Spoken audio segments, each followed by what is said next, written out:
അച്ഛനും അമ്മയും രണ്ടു മക്കളും അടങ്ങിയ ഒരു കുടുംബത്തിൻ്റെ കഥയാണ്. ഏതാനും നാളുകൾക്ക് മുൻപ് വരെ കളിയും ചിരിയും നിറഞ്ഞ വീട്. കണ്ണൂർ പേരാവൂരിലെ തങ്കച്ചനും ഭാര്യ ഗീതമ്മയും നാട്ടുകാർക്കും ഏറെ പ്രിയപ്പെട്ടവരായിരുന്നു. അയൽവാസികളുടെ ഏത് കാര്യങ്ങളിലും കൂടപ്പിറപ്പുകളെ പോലെ ഇടപെട്ടിരുന്ന ദമ്പതികൾ. പൊതുപ്രവർത്തനത്തിനൊപ്പം മക്കളെ വളർത്താനും പഠിപ്പിക്കാനും കുറെ കഷ്ടപ്പെട്ടവർ. കുട്ടികൾ നല്ല നിലയിലാകണമെന്ന് സ്വപ്നം കണ്ടവർ. ഏക മകൻ ക്രിസ്റ്റിയിലായിരുന്നു അവരുടെ പ്രതീക്ഷ. എന്നാൽ +2 ശേഷം BCA പഠനത്തിനായി അവൻ ബംഗളൂരുവിലെത്തിയതോടെ കുടുംബത്തിൻ്റെ സ്വപ്നങ്ങളും പ്രതീക്ഷകളുമെല്ലാം കീഴ്മേൽ മറിയുന്നു. മോശപ്പെട്ട കൂട്ടുകെട്ടും അമിതമായ ലഹരി ഉപയോഗവും കാരണം പഠനം പൂർത്തിയാകാതെ ക്രിസ്റ്റി നാട്ടിൽ തിരിച്ചെത്തിയതോടെ ആ അച്ഛനും അമ്മയ്ക്കും പിന്നെ കണ്ണീർ ദിനങ്ങളായിരുന്നു. വീട്ടിൽ പതിവായി കലഹം. ലഹരി ഉപേക്ഷിക്കണമെന്ന് പലതവണ ഉപദേശിച്ചതിന് ഒടുവിൽ അമ്മയുടെ ജീവനെടുത്ത് പ്രതികാരം. കഴിഞ്ഞ രാത്രി എന്താണ് ആ വീട്ടിൽ സംഭവിച്ചത്? എന്തിനാണ് ആ ചെറുപ്പക്കാരൻ സ്വന്തം അമ്മയെ ക്രൂരമായി കൊലപ്പെടുത്തിയത്? വിശദമായി പരിശോധിക്കുകയാണ് പോലീസ് പട്രോൾ. സ്വാഗതം.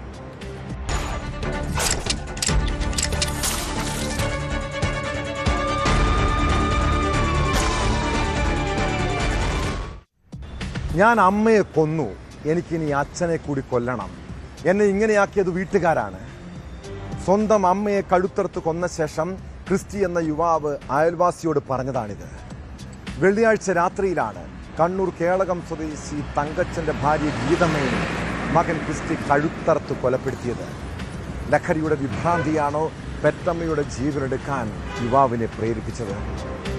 ബംഗളൂരുവിൽ BCA വിദ്യാർത്ഥിയായിരുന്ന ക്രിസ്റ്റി പഠനം പാതി വഴിയിൽ ഉപേക്ഷിച്ച് നാട്ടിലെത്തിയതാണ്. നാടിനെ നടുക്കിയ കൊലയ്ക്ക് ശേഷം പ്രതി പോലീസ് സ്റ്റേഷനിലെത്തി കീഴടങ്ങുകയായിരുന്നു. ലഹരിക്കടിമയായ മകനെ നേരായ വഴിക്ക് നടത്താൻ അമ്മ നൽകിയ ഉപദേശങ്ങൾ ക്രിസ്റ്റിക്ക് തീരാ പകയായി മാറുകയായിരുന്നുവെന്ന് പോലീസ് പറയുന്നു. ലഹരി മാഫിയയുടെ സ്വാധീനം ക്രിസ്റ്റിക്ക് മേൽ എങ്ങനെയുണ്ടായി എന്നതടക്കമുള്ള കാര്യങ്ങൾ പോലീസ് ഗൗരവമായി അന്വേഷിച്ചു വരികയാണ്.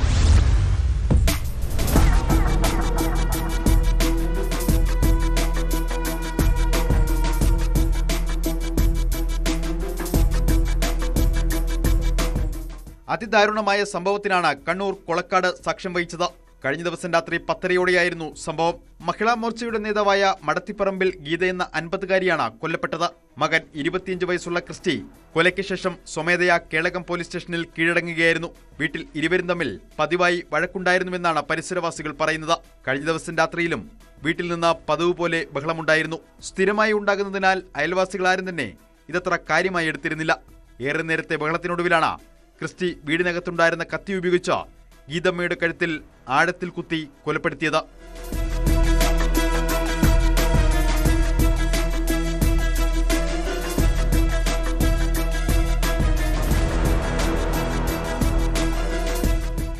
ബഹളം കേട്ട് അയൽവാസികളെത്തുമ്പോൾ ഗീതമ്മയുടെ സഹോദരന്മാരും ഇവിടെ എത്തിയിരുന്നു.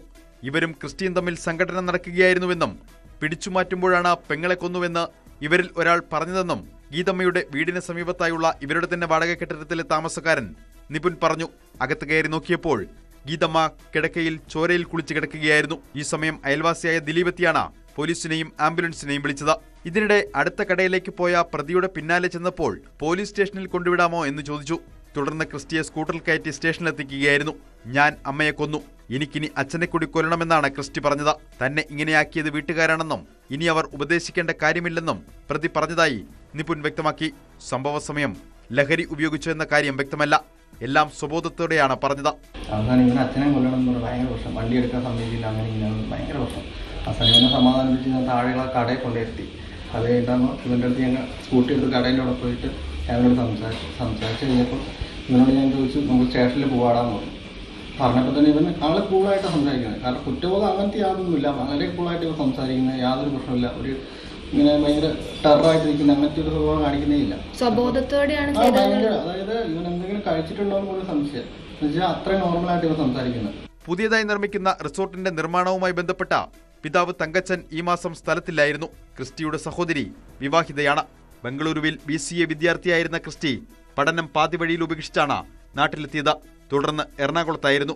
വല്ലപ്പോഴും മാത്രമാണ് വീട്ടിൽ എത്തിയിരുന്നതെന്നും അയൽവാസികൾ പറയുന്നു. മഹിളാ മോർച്ച ജില്ലാ കമ്മിറ്റി അംഗമായിരുന്നു ഗീതമ്മ. കേളകത്തും താന്നിക്കുന്നിലും ബ്യൂട്ടി പാർലറും ടൈലറിംഗ് ഷോപ്പും നടത്തിയിരുന്നു. ഗീതമ്മയുടെ മൃതദേഹം പോസ്റ്റ്മോർട്ടം നടപടികൾക്കായി പരിയാരം മെഡിക്കൽ കോളേജിലേക്ക് മാറ്റി.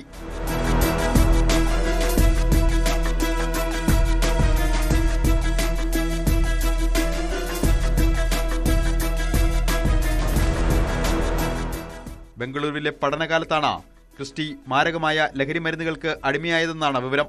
ലഹരിയുടെ ഉപയോഗം കൂടിയതോടെയാണ് പഠനം പാതിവഴിയിൽ ഉപേക്ഷിച്ചത്. മകനെ ഇതിൽ നിന്ന് മോചിപ്പിക്കാൻ ഗീതമ്മയും കുടുംബവും കിണഞ്ഞു പരിശ്രമിക്കുകയായിരുന്നു. എന്നാൽ ലഹരി വാങ്ങാൻ പണം ചോദിച്ചുള്ള തർക്കങ്ങൾ വീട്ടിൽ നിത്യസംഭവമായി. മകനെ നേരായ വഴിക്ക് നടത്താൻ അമ്മ നൽകിയ ഉപദേശങ്ങളാണ് ക്രിസ്റ്റിക്ക് തീരാപ്പകയായി മാറിയത്. യാതൊരു ഭാവമാറ്റവുമില്ലാതെ കൂസലില്ലാതെയാണ് ക്രിസ്റ്റി കേളകം സ്റ്റേഷനിൽ കീഴടങ്ങിയത്. ലഹരി മൂത്തപ്പോഴുണ്ടായ വിഭ്രാന്തിയിലാണോ അതോ വ്യക്തമായ ആസൂത്രണത്തോടെയാണോ കൊലപാതകം എന്നതിൽ കൂടുതൽ വ്യക്തത വരുത്താൻ പ്രതിയെ വിശദമായി ചോദ്യം ചെയ്യാനാണ് പോലീസിന്റെ തീരുമാനം.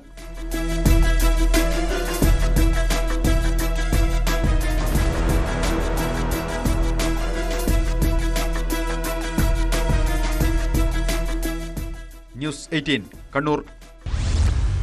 ഒരുമിച്ച് ജീവിക്കാനാകില്ലെങ്കിൽ ഒരുമിച്ച് മരിക്കാമെന്ന് ചിന്തിക്കുന്നവർ, വിവാഹ ജീവിതത്തിൽ തൃപ്തരാകാതെ മറ്റു ബന്ധങ്ങൾ തേടി പോകുന്നവർ ഒടുവിൽ മരണത്തിൽ അഭയം തേടുന്നത് എന്തുകൊണ്ടാണ്?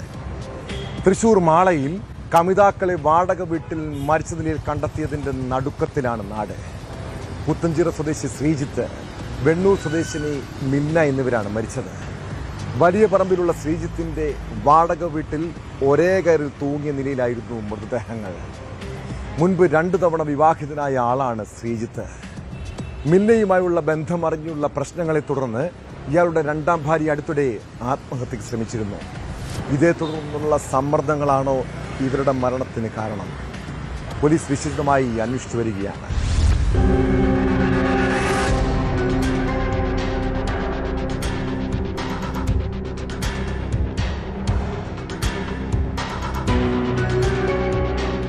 തൃശൂർ മാള വലിയ പറമ്പിലാണ് കമിതാക്കളെ തൂങ്ങി മരിച്ച നിലയിൽ കണ്ടെത്തിയത്.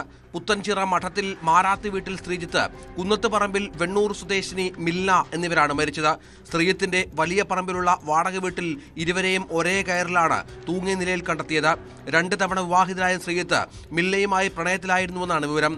ഈ ബന്ധത്തെ തുടർന്ന് ശ്രീജിത്തും 2ാം ഭാര്യയും തമ്മിൽ കുടുംബത്തിൽ പ്രശ്നങ്ങളുണ്ടായതായി നാട്ടുകാർ പറയുന്നു. ശ്രീജിത്തിന്റെ ഭാര്യ ഏതാനും ദിവസങ്ങൾക്ക് മുൻപ് ആത്മഹത്യക്ക് ശ്രമിച്ചിരുന്നു. അവർ ഇപ്പോഴും സ്വകാര്യ ആശുപത്രിയിൽ ചികിത്സയിലാണ്.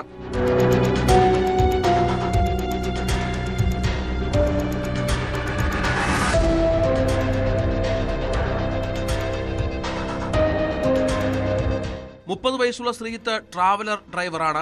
24-കാരിയായ മില്ല ബേക്കറി ജീവനക്കാരിയും. വെള്ളിയാഴ്ച മില്ലയെ കാണാതായതായി എന്ന് പറഞ്ഞ് കുടുംബാംഗങ്ങൾ മാള പോലീസ് സ്റ്റേഷനിൽ പരാതി നൽകിയിരുന്നു. തുടർന്ന് നടത്തിയ അന്വേഷണത്തിലാണ് രാവിലെ ഇരുവരെയും മരിച്ച നിലയിൽ കണ്ടെത്തിയത്. ഇരിങ്ങാലക്കുട ഡിവൈഎസ്പിയുടെ നേതൃത്വത്തിലുള്ള പോലീസ് സംഘം സംഭവസ്ഥലത്തെത്തി അന്വേഷണം ആരംഭിച്ചിട്ടുണ്ട്. ആത്മഹത്യ തന്നെയാണെന്നാണ് പോലീസിന്റെ പ്രാഥമിക നിഗമനം. മരണകാരണം കണ്ടെത്താൻ കൂടുതൽ അന്വേഷണം തുടരുകയാണ്. ഇവരുടെ ഫോണുകൾ വിശദമായി പരിശോധിക്കും. മൃതദേഹങ്ങൾ പോസ്റ്റ്മോർട്ടത്തിന് ശേഷം ബന്ധുക്കൾക്ക് വിട്ടുകൊടുക്കും.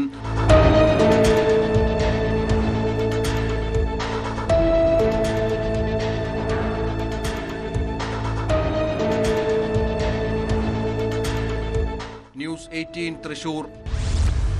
കാസർഗോഡ് വലിയപറമ്പ് സ്വദേശിനിയായ ഒരു 16-കാരിയുടെ കഥയാണിത്. കേൾക്കുമ്പോൾ ചങ്ക് തകർന്നു പോകുന്ന ദുരനുഭവങ്ങൾ. സ്കൂൾ പഠനത്തെക്കുറിച്ചും ജീവിതത്തെക്കുറിച്ചും ഏറെ സ്വപ്നം കണ്ടിരുന്ന പെൺകുട്ടിയുടെ ജീവിതത്തിൽ പിന്നീട് എന്താണ് സംഭവിച്ചത്? അവളുടെ സ്വപ്നങ്ങൾക്ക് പുല്ലുവിലയാണ് വീട്ടുകാർ കൊടുത്തത്. പ്രായപൂർത്തിയാകുന്നതിന് മുൻപ് മകളെ ആരുടെയെങ്കിലും തലയിൽ കെട്ടിവെച്ച് ബാധ്യത ഒഴിവാക്കാനായിരുന്നു രക്ഷിതാക്കളുടെ ശ്രമം. നിയമവിരുദ്ധമായി അവളെ വിവാഹം കഴിപ്പിക്കാനുള്ള നീക്കത്തിന് മറ്റു ചിലരും ഒത്താശ ചെയ്തു. 16-കാരിയെ പ്രവാസിയായ 28-കാരനുമായി വിവാഹം ചെയ്തു നൽകിയെന്ന പരാതിയിൽ ജുമാ മസ്ജിദ് ഉസ്താദ് ഉൾപ്പെടെ 4 പേർക്കെതിരെ പോലീസ് കേസെടുത്തു.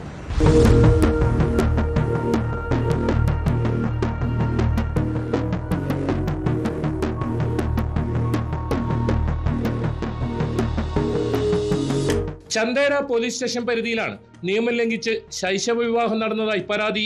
വലിയപറമ്പ് പഞ്ചായത്തിലെ 16-കാരിയെ പടന്ന പഞ്ചായത്തിലെ പ്രവാസിയായ 28-കാരനാണ് വിവാഹം ചെയ്തത്. ഏപ്രിൽ 13-ന് പടന്ന എടച്ചാക്കൈ അഴീക്കൽ ജുമാ മസ്ജിദിലാണ് വിവാഹം നടന്നത്. കുടുംബാംഗങ്ങളുടെയും പൊതുപ്രവർത്തകരുടെയും ജുമാ മസ്ജിദിലെ പ്രമുഖരുടെയും സാന്നിധ്യത്തിലായിരുന്നു ചടങ്ങ്. സംഭവത്തിൽ കോടതി നിർദ്ദേശപ്രകാരമാണിപ്പോൾ പോലീസ് കേസെടുത്തിരിക്കുന്നത്. ഉസ്താദ് ഉൾപ്പെടെ 4 പേർക്കെതിരെയാണ് കേസെടുത്തത്. വരനായ എടച്ചാക്കൈ ബദർ നഗറിലെ ഷാബിർ ഷെയ്ഖ്, പെൺകുട്ടിയുടെ പിതാവ്, പടന്ന പഞ്ചായത്ത് എടച്ചാക്കൈ 13-ാം വാർഡ് അംഗവും ജുമാ മസ്ജിദ് സെക്രട്ടറിയുമായ PK താജുദ്ദീൻ, ജുമാ മസ്ജിദിലെ ഉസ്താദ് റഹ്മത്തുള്ള എന്നിവരുടെ പേരിലാണ് കേസെടുത്തത്. അതേസമയം വിവാഹവുമായി ബന്ധപ്പെട്ട് ജുമാ മസ്ജിദിൽ രേഖകളില്ലെന്നും ആ ദിവസത്തെ CCTV ദൃശ്യങ്ങൾ ലഭ്യമല്ലെന്നുമാണ് പുറത്തുവരുന്ന വിവരം. ശൈശവ വിവാഹത്തെക്കുറിച്ച് പ്രദേശവാസിയായ ഒരാൾ നേരത്തെ പോലീസിൽ വിവരമറിയിച്ചിരുന്നെങ്കിലും തുടർ നടപടികൾ ഉണ്ടായിരുന്നില്ലെന്ന് ആക്ഷേപമുണ്ട്. സംഭവത്തിൽ തെളിവ് നശിപ്പിക്കാൻ ശ്രമമുണ്ടെന്നും സമഗ്ര അന്വേഷണത്തിന് ഉന്നത പോലീസ് സംഘത്തെ നിയോഗിക്കണമെന്നും ആവശ്യപ്പെട്ട് അഭിഭാഷകനായ കുളത്തൂർ ജയ്സിംഗ് സംസ്ഥാന ചീഫ് സെക്രട്ടറിക്ക് പരാതി നൽകി. നിലവിലത്തെ പോലീസ് അന്വേഷണം ഇത്തരം കാര്യങ്ങൾ നടത്തിയ ആളുകളെ സംരക്ഷിക്കുന്ന തരത്തിലോ ഉള്ളതാണ്. അത്തരം കാര്യങ്ങൾ നമുക്ക് ഒരിക്കലും ഈ പൊതുസമൂഹത്തിന് ഒരിക്കലും അംഗീകരിക്കുവാൻ കഴിയുന്നതല്ല. ഇതിൽ പോലീസ് നടത്തുന്ന കൃത്യതയുള്ള തെളിവുകൾ നശിപ്പിക്കുന്ന രീതിയിലുള്ള പ്രവർത്തനങ്ങൾ നമുക്ക് പ്രോത്സാഹനം നൽകിയാൽ ഇത്തരം സംഭവങ്ങൾ സംസ്ഥാനത്ത് പല സ്ഥലങ്ങളിലും ഇനിയും ആവർത്തിക്കപ്പെടും. പടന്ന പഞ്ചായത്ത് അംഗം PK താജുദ്ദീൻ ചെയ്തത് ഗുരുതരമായ തെറ്റെന്ന് പടന്ന ഗ്രാമപഞ്ചായത്ത് പ്രസിഡന്റ് PC സുബൈദ പറഞ്ഞു. ഇത്തരം പ്രശ്നങ്ങൾ ഉണ്ടാവാതെ ശ്രദ്ധിക്കേണ്ട ജാഗ്രതാ സമിതി അംഗം കൂടിയാണ് PK താജുദ്ദീനെന്നും സുബൈദ കൂട്ടിച്ചേർത്തു.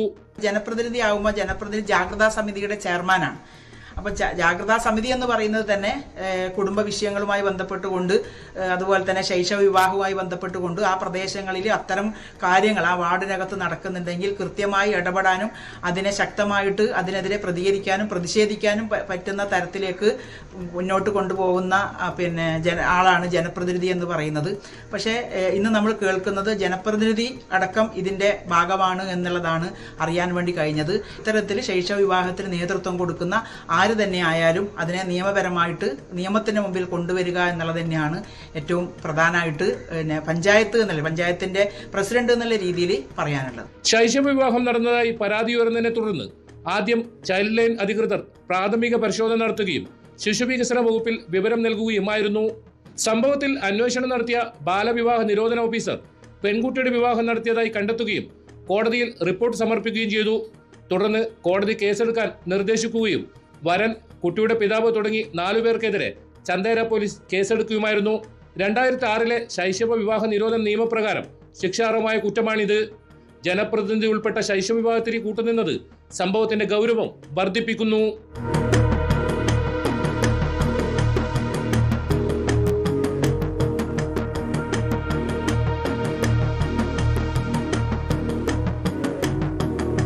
ന്യൂസ് 18 കാസർഗോഡ്. ലഹരിക്കടിമകളായി ഇതര സംസ്ഥാന തൊഴിലാളികൾ നമ്മുടെ നാട്ടിലെ സമാധാന ജീവിതം തകർക്കുകയാണോ? അതിഥി തൊഴിലാളികളെന്ന പരിഗണന ദുരുപയോഗം ചെയ്യുന്നവരെ ഒരു നിമിഷം പോലും നാട്ടിൽ തുടരാൻ അനുവദിച്ചുകൂടാ. കഴിഞ്ഞ ദിവസം തൃശൂർ ചാലക്കുടിയിൽ അഴിഞ്ഞാടിയ ഒരു ഇതര സംസ്ഥാന തൊഴിലാളിയുടെ ആക്രമണത്തിൽ യുവതിയടക്കം 2 പേർക്കാണ് പരിക്കേറ്റത്. സ്കൂട്ടറിൽ സഞ്ചരിച്ച യുവതിയെ ഉൾപ്പെടെ വടികൊണ്ട് അടിച്ചു വീഴ്ത്താൻ ശ്രമിച്ച കേസിൽ പ്രതിയെ നാട്ടുകാർ പിടികൂടി പോലീസിന് കൈമാറുകയായിരുന്നു. ഇയാൾ ലഹരിക്കടിമയാണെന്ന സംശയത്തിലാണ് പോലീസ്.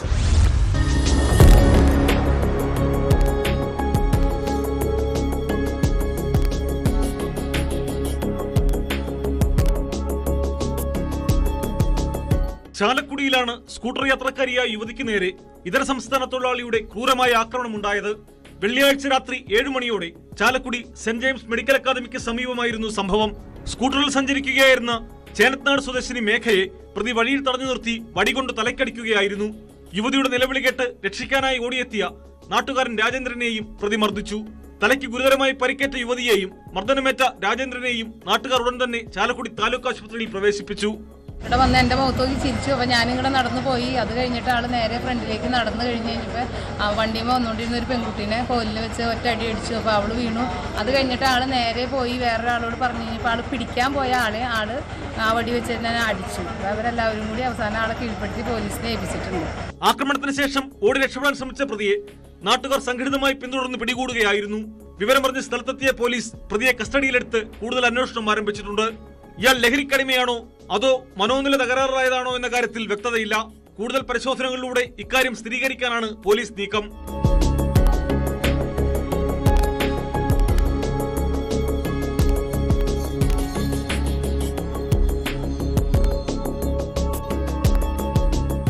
ന്യൂസ് 18 തൃശൂർ. നിയമത്തിന്റെ കണ്ണു വെട്ടിച്ചൊരു കുറ്റവാളിക്ക് എത്ര നാളം മുങ്ങി നടക്കാനാകും? കേരളത്തിന്റെ കുറ്റകൃത്യങ്ങളുടെ ചരിത്രം പരിശോധിച്ചാൽ ഏത് കൊലക്കേസിലും പ്രതി ഒരിക്കൽ പിടിക്കപ്പെട്ടിട്ടുണ്ടാകും. മലപ്പുറത്ത് ബന്ധുവായ യുവതിയെ കൊലപ്പെടുത്തിയ കേസിൽ ജാമ്യത്തിലിറങ്ങി ഒളിവിൽ പോയ പ്രതി 9 വർഷത്തിന് ശേഷമാണ് പിടിയിലാകുന്നത്. മലപ്പുറം കരുണായി സ്വദേശി ജമാലുദ്ദീനെയാണ് നിലമ്പൂർ പോലീസ് മഞ്ചേശ്വരത്ത് നിന്ന് അറസ്റ്റ് ചെയ്തത്. കഴിഞ്ഞ കുറേ നാളുകളായി ഇയാൾ ഇവിടെ ടാപ്പിംഗ് തൊഴിലാളിയായി കഴിയുകയായിരുന്നു. 2017 വാക്ക് തർക്കത്തെ തുടർന്നാണ് ജമാലുദ്ദീൻ ബന്ധുവായ ഹസീനയെ മണ്ണെണ്ണയൊഴിച്ച് തീ കൊളുത്തി കൊന്നത്. ഹസീനയുടെ മരണമൊഴിയാണ് കേസിൽ നിർണായകമായത്.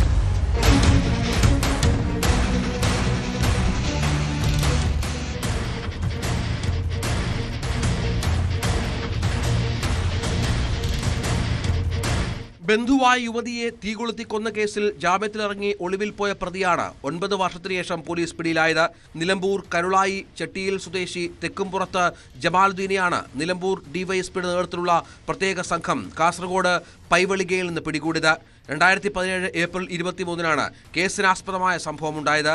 വാക്കുതർക്കങ്ങളെ തുടർന്ന് അയൽവാസിയും ബന്ധുവുമായ ആലുങ്ങൽ ഹസീനയെ ജമാലുദ്ദീൻ മണ്ണെണ്ണയൊഴിച്ച് തീകൊളുത്തുകയായിരുന്നു.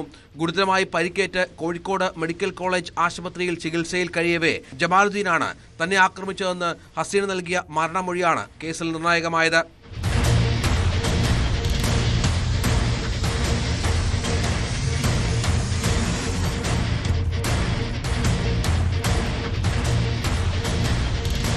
അറസ്റ്റിലായ പ്രതി പിന്നീട് കോടതിയിൽ നിന്ന് ജാമ്യം നേടി പുറത്തിറങ്ങി. പിന്നീട് വിചാരണ തുടങ്ങാതിരിക്കെ ഇയാൾ നാട്ടിൽ നിന്ന് മുങ്ങി. കേരള കർണാടക അതിർത്തി ഗ്രാമമായ പൈവളികയിൽ കഴിഞ്ഞ 2 വർഷമായി ടാപ്പിംഗ് തൊഴിലാളിയായി ഒളിവിൽ കഴിഞ്ഞു വരികയായിരുന്നു. പ്രതിയെക്കുറിച്ച് ലഭിച്ച രഹസ്യവിവരത്തെ തുടർന്ന് ആഴ്ചകളോളം തോട്ടം മേഖലയിൽ നിരീക്ഷണം നടത്തിയ ശേഷമാണ് പോലീസ് ഇയാളെ വലയിലാക്കിയത്. കോടതിയിൽ ഹാജരാക്കിയ പ്രതിയെ റിമാൻഡ് ചെയ്തു.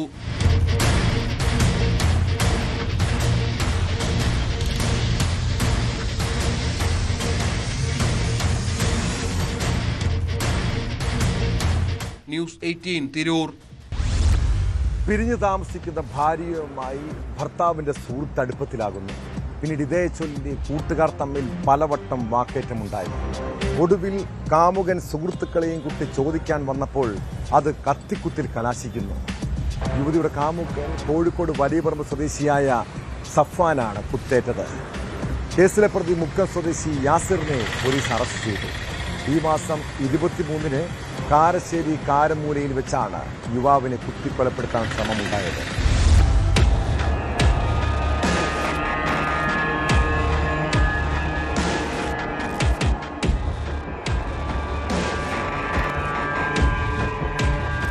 സംഭവത്തെക്കുറിച്ച് പോലീസ് പറയുന്നത് ഇങ്ങനെ: പ്രതി യാസറിന്റെ ഭാര്യ പിരിഞ്ഞു താമസിക്കുകയാണ്. ഇവരുമായി അടുപ്പത്തിലായ വലിയപറമ്പ് സ്വദേശി സഫ്വാനാണ് യാസിർ കുത്തിപ്പരിക്കേൽപ്പിച്ചത്. 23 രാത്രി 8 മണിയോടെ കാരമൂല ആസാദ് സ്കൂളിന് സമീപം വെച്ചാണ് സംഭവം. യാസറിന്റെ സുഹൃത്തായിരുന്നു സഫ്വാൻ. യുവതിയുമായുള്ള അടുപ്പത്തെ ചൊല്ലി ഇരുവരും തമ്മിൽ നേരത്തെ വാക്കുതർക്കമുണ്ടായിരുന്നു. ഇത് ചോദിക്കാനായി കഴിഞ്ഞ ദിവസം യാസർ താമസിക്കുന്ന കാരമൂലയിലെ വീട്ടിൽ സുഹൃത്തുക്കളുമായി സഫ്വാൻ എത്തിയപ്പോഴാണ് ആക്രമണം.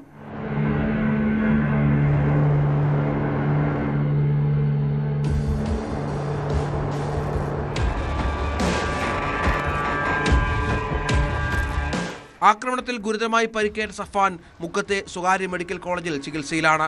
മുക്കം പോലീസ് നടത്തിയ അന്വേഷണത്തിലാണ് പ്രതി യാസറിനെ അറസ്റ്റ് ചെയ്തത്. കോടതിയിൽ ഹാജരാക്കിയ ശേഷം പ്രതിയെ റിമാൻഡ് ചെയ്തു.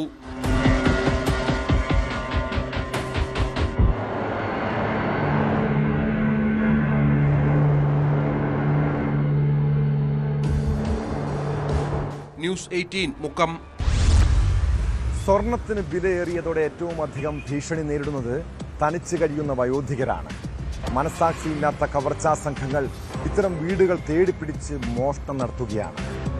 പാലക്കാട് ആലത്തൂരിൽ 85-കാരിയെ ആക്രമിച്ച് 3 പവന്റെ മാലയാണ് കവർന്നത്.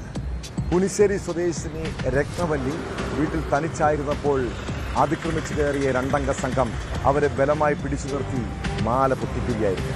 പ്രതികൾക്ക് വേണ്ടി പോലീസ് അന്വേഷണം ഊർജിതമാക്കിയിട്ടുണ്ട്.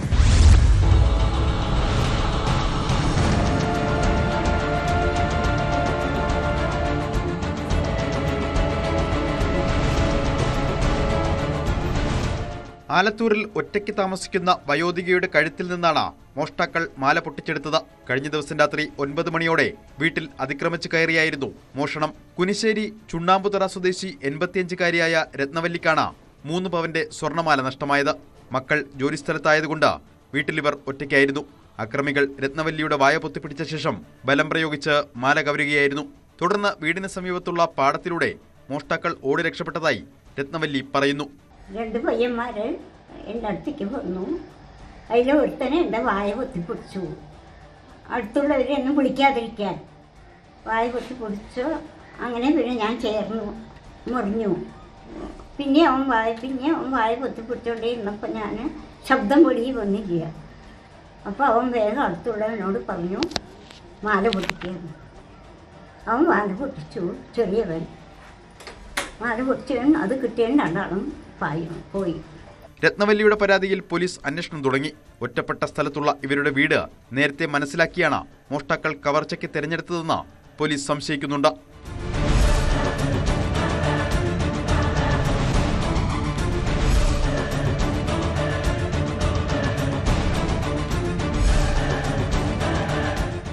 ന്യൂസ് 18 പാലക്കാട്.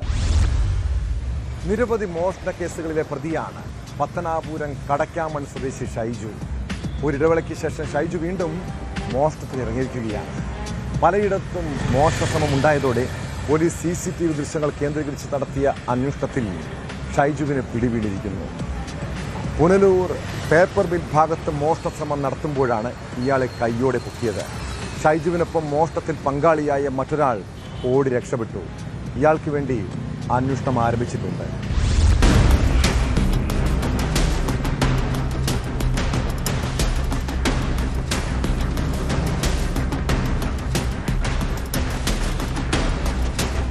പുനലൂരിന്റെ വിവിധ പ്രദേശങ്ങളിൽ മോഷണവും മോഷണശ്രമവും നടത്തിവന്ന ഷൈജു എന്ന 44-കാരനാണ് പിടിയിലായത്. പത്തനാപുരം കടക്കാമൺ സ്വദേശിയാണ് ഷൈജു. രാത്രികാലങ്ങളിൽ ആൾതാമസമില്ലാത്ത വീടുകൾ കേന്ദ്രീകരിച്ച് മോഷണം പതിവാക്കി വരികയായിരുന്നു ഇയാൾ. കഴിഞ്ഞ ദിവസം വിവിധ സ്ഥലങ്ങളിൽ മോഷണശ്രമം നടന്നതിനെ തുടർന്ന് പോലീസ് CCTV ദൃശ്യങ്ങൾ കേന്ദ്രീകരിച്ച് നടത്തിയ അന്വേഷണത്തിലാണ് ഷൈജു പിടിയിലായത്.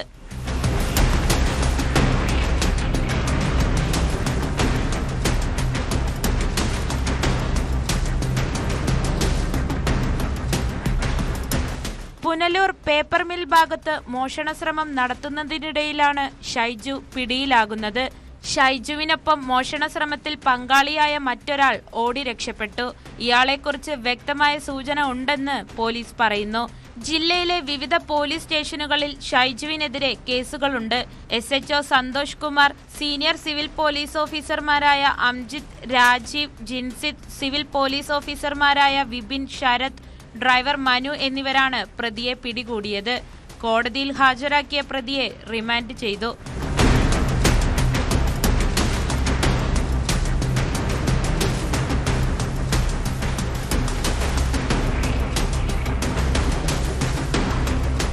ന്യൂസ് 18 പുനലൂർ.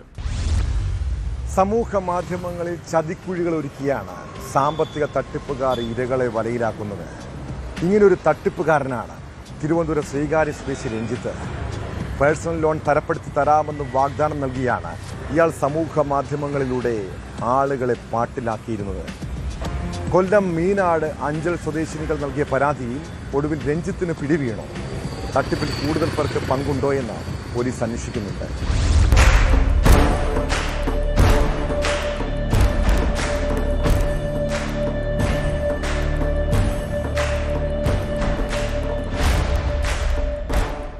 OLX ആപ്പിൽ പരസ്യം നൽകി ലോൺ ലഭ്യമാകാമെന്ന് വിശ്വസിപ്പിച്ചായിരുന്നു പ്രതി തട്ടിപ്പ് നടത്തി വന്നിരുന്നത്. ബന്ധപ്പെടുന്നവരിൽ നിന്ന് രേഖകൾ വാട്സപ്പ് വഴി ശേഖരിക്കും. സിബിൽ സ്കോർ പരിശോധിച്ച് ലോൺ അനുവദിച്ചതായി അറിയിച്ച ശേഷം കൊല്ലം പള്ളിമുക്ക് പ്രദേശത്തെ ഹോം അപ്ലയൻസ് ഷോറൂമുകളിലേക്ക് വിളിച്ചു വരുത്തും. ഇവരുടെ പേരിൽ വില കൂടിയ മൊബൈൽ ഫോണുകൾ ഉൾപ്പെടെ ഇലക്ട്രോണിക് ഉപകരണങ്ങൾ ഫിനാൻസിൽ വാങ്ങിപ്പിക്കും. എന്നിട്ട് ഇവയെല്ലാം മറിച്ചു വിൽപ്പന നടത്താൻ നിർബന്ധിക്കുകയും കച്ചവടമാക്കുകയും ചെയ്യും. EMI അടയ്ക്കാത്തതിനെ തുടർന്ന് ബാങ്ക് പ്രതിനിധികൾ വിളിച്ചപ്പോഴാണ് തട്ടിപ്പ് പുറത്താകുന്നത്.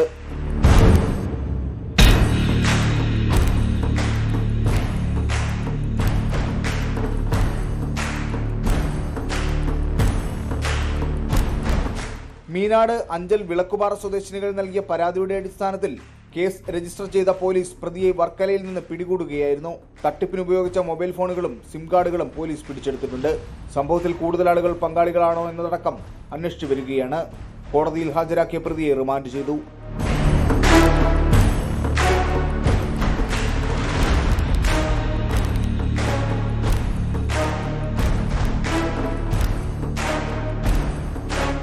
ന്യൂസ് 18 കൊല്ലം. തൃശൂർ പൂരം കളറാക്കാൻ പൂത്തിരി എന്ന പ്രത്യേക കോഡിൽ ലഹരി വിൽപ്പന. എക്സൈസിന്റെ അന്വേഷണത്തിൽ 2.5 കോടി രൂപയുടെ ഹാഷിഷ് ഓയിലാണ് പിടിച്ചെടുത്തത്. തൃശൂർ കുന്നംകുളം സ്വദേശി ഹബീബിനെ അറസ്റ്റും ചെയ്തു. പാൽവണ്ടിയിൽ ലഹരി മരുന്ന് കടത്തുമ്പോഴാണ് ഇയാൾ വലയിലായത്. പൂരക്കച്ചവടത്തിനുള്ള ലഹരി പൂത്തിരി കത്തും മുൻപേ വെള്ളമൊഴിക്കാനായതിന്റെ സന്തോഷത്തിലാണ് എക്സൈസ് ഉദ്യോഗസ്ഥർ.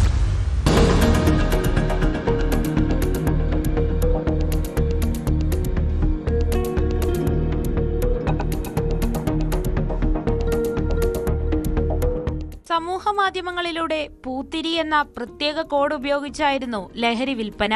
ആന്ധ്രയിലെ വിശാഖപട്ടണത്ത് നിന്ന് ലഹരി മരുന്ന് നേരിട്ടെത്തിച്ച ശേഷം പ്രത്യേക ഗ്രൂപ്പുകളിൽ പൂത്തിരി ഓണായിട്ടുണ്ടെന്ന കോഡ് നൽകും. ഇതോടെ ആവശ്യക്കാർ ഓർഡർ നൽകി തുടങ്ങും. ഓൺലൈനായി പണം സ്വീകരിച്ച ശേഷം ലഹരി മരുന്ന് വെള്ളം നനയാത്ത രീതിയിൽ പൊതിഞ്ഞ് സുരക്ഷിതമായി ഏതെങ്കിലും സ്ഥലത്ത് വെച്ച ശേഷം അതിന്റെ ഫോട്ടോയും ലൊക്കേഷനും അയച്ചു കൊടുക്കും. ആവശ്യക്കാർ ഇവിടെ വന്ന് ശേഖരിക്കണം. ഇതായിരുന്നു ചില്ലറ വിൽപ്പനയുടെ രീതി. എക്സൈസിന്റെ സമർത്ഥമായ നീക്കത്തിലാണ് ലഹരി മാഫിയയുടെ പൂരക്കച്ചവടം പൊളിച്ചത്.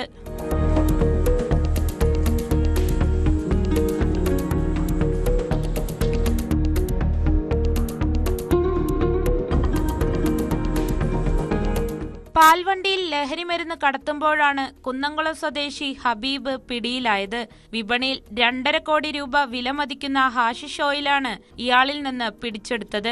ഇതിനു പുറമെ 200 ഗ്രാം കഞ്ചാവും കണ്ടെടുത്തു. പ്രതിയെ വിശദമായി ചോദ്യം ചെയ്തതിൽ നിന്നും കിട്ടിയ വിവരത്തിന്റെ അടിസ്ഥാനത്തിൽ വരും ദിവസങ്ങളിൽ കൂടുതൽ അറസ്റ്റ് ഉണ്ടാകുമെന്ന് അധികൃതർ അറിയിച്ചു. Thrissur range excise inspector Sijo വർഗീസിന്റെ നേതൃത്വത്തിൽ assistant excise inspector Praveen Kumar, preventive ഓഫീസർമാരായ രാജു NR, രഞ്ജിത്ത് TJ, സുധീർ കുമാർ തുടങ്ങിയവരും പങ്കെടുത്തു.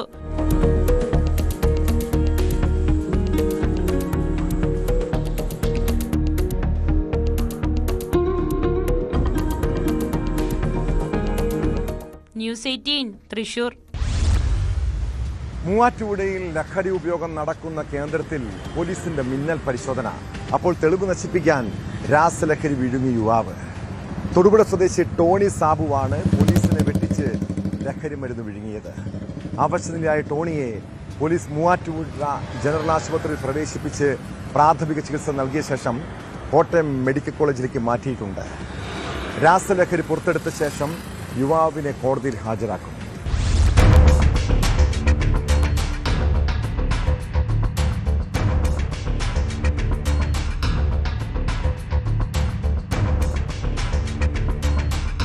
വൈകിട്ട് 4:30യോടെയാണ് പോലീസ് സംഘം കിഴക്കേക്കരയിലെ രഹസ്യ കേന്ദ്രത്തിലെത്തിയത്. ഇവിടെ 4 പേരാണ് ഉണ്ടായിരുന്നത്. 3 പേരിൽ നിന്ന് ചെറിയ അളവിൽ കഞ്ചാവ് പിടിച്ചെടുത്തു. ടോണിയിൽ നിന്ന് ചെറിയ അളവിൽ രാസലഹരിയും പിടിച്ചെടുത്തു. ഇതിനിടെ ടോണി കൈവശമുണ്ടായിരുന്ന രാസലഹരി വിഴുങ്ങുകയായിരുന്നു.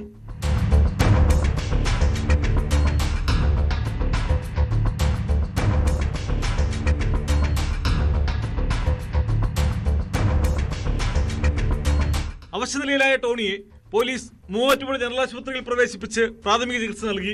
തുടർന്ന് കോട്ടയം മെഡിക്കൽ കോളേജിലേക്ക് മാറ്റി. 23-കാരനായ ടോണിയുടെ ആരോഗ്യനില അപകടകരമല്ലെന്ന് ഡോക്ടർമാർ പറഞ്ഞു. രാസലഹരി പുറത്തെടുത്ത ശേഷം ടോണിയെ കോടതിയിൽ ഹാജരാക്കും. Inspector Anil George, SI ASI KA Anas, civil police ഓഫീസർമാരായ ശ്രീജു രാജൻ, TK എൽദോസ് എന്നിവരുടെ നേതൃത്വത്തിലായിരുന്നു പരിശോധന.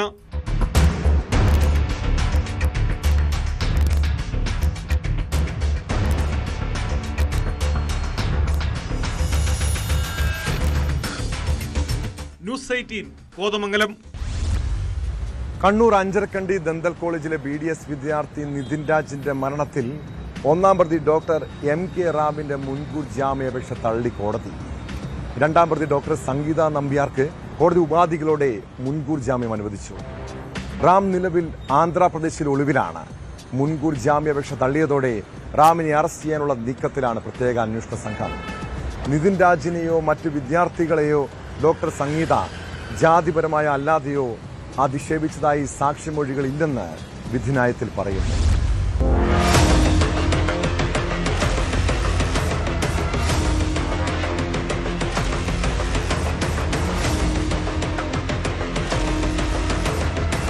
നിതിൻ രാജിന്റെ മരണം സംബന്ധിച്ച കേസിലെ ഒന്നാം പ്രതിയും കോളേജിലെ പതോളജി വിഭാഗം മുൻ തലവനുമായ ഡോക്ടർ എം കെ റാമിന്റെ മുൻകൂർ ജാമ്യാപേക്ഷയാണ് തലശ്ശേരി സെഷൻസ് കോടതി തള്ളിയത്. അസോസിയേറ്റ് പ്രൊഫസർ ഡോക്ടർ സംഗീത നമ്പ്യാർക്ക് കോടതി മുൻകൂർ ജാമ്യം അനുവദിച്ചു. നിതിൻ രാജ് മരിച്ച് 16-ാം ദിനമാണ് സുപ്രധാന വിധി. കേസിലെ 2 പ്രതികൾക്കെതിരെയും ആത്മഹത്യാ പ്രേരണ കുറ്റം ഉൾപ്പെടെ ജാമ്യമില്ലാ വകുപ്പ് പ്രകാരമാണ് പോലീസ് കേസെടുത്തിട്ടുള്ളത്. ഒന്നാം പ്രതിയുടെ നിരന്തരമായ മാനസിക പീഡനവും ജാതിപരമായ അധിക്ഷേപവുമാണ് ആത്മഹത്യയ്ക്ക് കാരണമെന്ന് പ്രോസിക്യൂഷൻ ആരോപിച്ചു. 2ാം പ്രതി ഡോക്ടർ സംഗീത ഈ പ്രവർത്തികൾക്ക് പിന്തുണ നൽകിയതായും പ്രോസിക്യൂഷൻ ചൂണ്ടിക്കാട്ടി. എന്നാൽ നിതിൻ രാജിനെയോ മറ്റ് വിദ്യാർത്ഥികളെയോ ഡോക്ടർ സംഗീത ജാതിപരമായോ അല്ലാതെയോ അധിക്ഷേപിച്ചതായി സാക്ഷിമൊഴികളില്ലെന്ന് കോടതി നിരീക്ഷിച്ചു. വിദ്യാർത്ഥിയോട് പരീക്ഷ എഴുതാൻ ആവശ്യപ്പെട്ടത് ജാതി അധിക്ഷേപമായി കണക്കാക്കാൻ കഴിയില്ല. ഡോക്ടർ റാം വിദ്യാർത്ഥികളോട് മോശമായി പെരുമാറുന്ന സ്വഭാവക്കാരനാണെന്ന് സാക്ഷിമൊഴികളുണ്ട്. വിശദമായ അന്വേഷണത്തിനും ചോദ്യം ചെയ്യലിനുമായി 1ാം പ്രതിയുടെ കസ്റ്റഡി ആവശ്യമാണെന്നും കോടതി വിലയിരുത്തി. ഉപാധികളോടെയാണ് ഡോക്ടർ സംഗീതയ്ക്ക് ജാമ്യം അനുവദിച്ചത്. ഡോക്ടർ റാമിനെതിരായുള്ള ജാതിധിക്ഷേപ കുറ്റം നിലനിൽക്കുമെന്ന് public prosecutor K Ajith Kumar പറഞ്ഞു. കോടതിയെ തെറ്റിദ്ധരിപ്പിക്കാനാണ് ഡോക്ടർ റാം ശ്രമിച്ചതെന്നും അദ്ദേഹം കുറ്റപ്പെടുത്തി. നമ്മളെ കേസിൽ റാം എന്ന 1ാം പ്രതിയെ കോടതി മുൻകൂർ ജാമ്യം നൽകേണ്ടതില്ല എന്ന പ്രോസിക്യൂഷന്റെ വാദം അംഗീകരിച്ചിരിക്കുകയാണ്. ഏതായാലും അദ്ദേഹത്തിന് ജാമ്യം നൽകരുത് എന്നുള്ള വാദം അംഗീകരിച്ചുകൊണ്ട് കോടതി ഉത്തരവായിരിക്കുകയാണ്. അതാണ് അതിനെ സംബന്ധിച്ച് ഇപ്പോൾ പറയാനുള്ളത്. 2ാം പ്രതിക്ക് ജാമ്യം അനുവദിച്ചിട്ടുമുണ്ട്. ജാതിയുടെ പേരിൽ പോലും കോടതിയിൽ തെറ്റായ പ്രസ്താവന നൽകി രക്ഷപ്പെടാൻ വേണ്ടിയുള്ള ശ്രമം അദ്ദേഹം ആരംഭിച്ചിരുന്നു. അത് പ്രോസിക്യൂഷനും പോലീസും പരാജയപ്പെടുത്തിയിരിക്കുകയാണ്. സംഗീത നമ്പ്യാർക്ക് മുൻകൂർ ജാമ്യം നൽകിയതിൽ നിതിൻ രാജിന്റെ കുടുംബത്തോട് ആലോചിച്ച് അപ്പീൽ സമർപ്പിക്കുമെന്ന് അഡ്വക്കേറ്റ് വിനോദ് രാഘവൻ വ്യക്തമാക്കി. നമ്മുടെ നിതിൻ രാജിന്റെ ചടങ്ങുമായി ബന്ധപ്പെട്ട് കുടുംബങ്ങളൊക്കെ തിരുവനന്തപുരത്താണുള്ളത്. അപ്പോൾ അവരുമായിട്ട് വിധിപ്പകർപ്പ് കിട്ടിയതിന് ശേഷം അവരുടെ കുടുംബങ്ങളുമായിട്ട് ആലോചിച്ച് അടുത്ത നടപടി എന്ത് ചെയ്യണമെന്ന് നമ്മൾ ആലോചിച്ച് ചെയ്യും. സെഷൻസ് കോടതിയുടെ ചുമതലയുള്ള അഡീഷണൽ ജില്ലാ കോടതി ജഡ്ജി ജയ് വിമലാണ് വിധി പ്രസ്താവിച്ചത്. ഡോക്ടർ റാം അഡ്വക്കേറ്റ് കിഷോർ കുമാർ മുഖേനയും സംഗീത നമ്പ്യാർ അഡ്വക്കേറ്റ് വി ജയകൃഷ്ണൻ മുഖേനയുമാണ് മുൻകൂർ ജാമ്യാപേക്ഷ നൽകിയിരുന്നത്.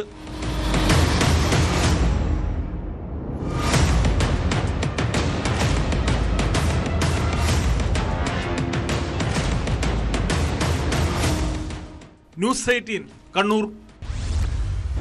കുറ്റകൃത്യങ്ങളുടെ മറ്റു ചില വാർത്തകൾ ചുരുക്കത്തിൽ. ചെർപ്പളശ്ശേരിയിൽ മുസംബി മുറിച്ചു നൽകാത്തതിനെ തുടർന്ന് ബേക്കറിയിൽ കയറി യുവാക്കളുടെ മർദ്ദനം. ചെർപ്പളശ്ശേരി പാലക്കാട് റോഡിൽ പ്രവർത്തിക്കുന്ന ബേക്ക് ആൻഡ് ലൈക്ക് എന്ന ബേക്കറിയിലാണ് അതിക്രമം. യുവതിയെ വിവാഹ വാഗ്ദാനം നൽകി വിവിധ സ്ഥലങ്ങളിലെത്തിച്ച് ബലാത്സംഗം ചെയ്ത് ഗർഭിണിയാക്കിയെന്ന പരാതിയിൽ 19-കാരൻ കോഴിക്കോട് പിടിയിൽ. ചൂലൂർ സ്വദേശി അഭിനവിനെയാണ് കുന്നമംഗലം പോലീസ് പിടികൂടിയത്. എറണാകുളം പാമ്പാക്കുടയിൽ കോളേജ് പരിസരത്ത് നിന്ന് MDMAയുമായി ജാർഖണ്ഡ് സ്വദേശിനി എക്സൈസിന്റെ പിടിയിലായി. 9 ഗ്രാം MDMAയും 5 ഗ്രാം കഞ്ചാവുമായിട്ടാണ് പിടിയിലായത്. നമ്മുടെ നാട്ടിൻപുറങ്ങളിൽ അയൽക്കാർ തമ്മിലുള്ള പ്രശ്നങ്ങളും കുടുംബകലഹവും ഒക്കെ ഉണ്ടാകുമ്പോൾ അതിൽ പരിഹാരം കണ്ടെത്തുന്നവരാണ് പ്രാദേശിക ജനപ്രതിനിധികൾ. എന്നാൽ അവരുടെ ജീവിതത്തിൽ ഒരു പ്രശ്നമുണ്ടായാൽ ആരാണ് പരിഹരിക്കാനുള്ളത്? നാട്ടുകാരെ നന്നാക്കാൻ തുടങ്ങുന്ന പഞ്ചായത്ത് അംഗങ്ങൾക്ക് പലപ്പോഴും സ്വന്തം വീട്ടിലെ പ്രശ്നങ്ങൾ പരിഹരിക്കാൻ സമയം കിട്ടാറുണ്ടോ? ഇടുക്കി മാങ്കുളത്ത് വനിതാ പഞ്ചായത്ത് അംഗത്തെ കാണുവാനില്ലെന്ന പരാതി അതീവ ഗൗരവത്തോടെ കാണേണ്ടതാണ്. മാങ്കുളം ഗ്രാമപഞ്ചായത്തിലെ വാർഡ് മെമ്പർ ധന്യ ഗണേശനെ കഴിഞ്ഞ ബുധനാഴ്ച മുതലാണ് കാണാതായത്. ധന്യയും ഭർത്താവ് അനീഷും തമ്മിൽ വീട്ടിൽ പ്രശ്നങ്ങൾ പതിവായിരുന്നു. വഴക്കിനിടെ ധന്യ വീട് വിട്ടിറങ്ങിയെന്നാണ് വിവരം. ഭർത്താവ് അനീഷിന്റെ കൈവശമുണ്ടായിരുന്ന ഇവരുടെ ഫോൺ വീട്ടിൽ നിന്ന് കണ്ടെടുത്തു. ധന്യയെ കണ്ടെത്താനായി മൂന്നാർ പോലീസ് അന്വേഷണം ആരംഭിച്ചിട്ടുണ്ട്. മെമ്പറുടെ തിരോധാനത്തിൽ ഒരു നാട് മുഴുവൻ ആശങ്കയിലാണ്. ധന്യ ഇത് കാണുന്നുണ്ടെങ്കിൽ തിരിച്ചു വരണം. ഏത് പ്രശ്നവും പറഞ്ഞ് പരിഹരിക്കാമെന്ന്. ഇതോടെ പോലീസ് പട്രോൾ പൂർണ്ണമാകുന്നു. നമസ്കാരം.